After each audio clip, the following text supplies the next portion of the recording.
Hi hello welcome back to our channel అమ్మ చేతుల మనూరు. అంటే ఈరోజు నేను కోడిగుడ్డు ఉల్లిపాయ కారం చేస్తున్నా. ముందుగా ఉల్లిపాయలు కట్ చేసుకున్నవి, వెల్లుల్లి, ఉప్పు, కారం వేసి ఇంత మిక్సీ పట్టుకోవాలి కచ్చపచ్చగా.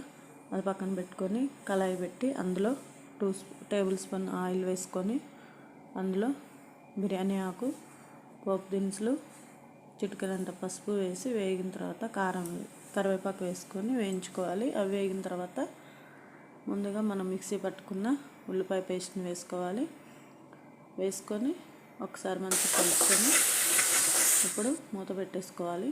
మూత పెట్టుకొని ఇలా వేగిన తర్వాత 4 ఎగ్స్ తీసుకొని ఎగ్స్ అందులో వేసుకొని కలపకుండా మూత పెట్టుకోవాలి.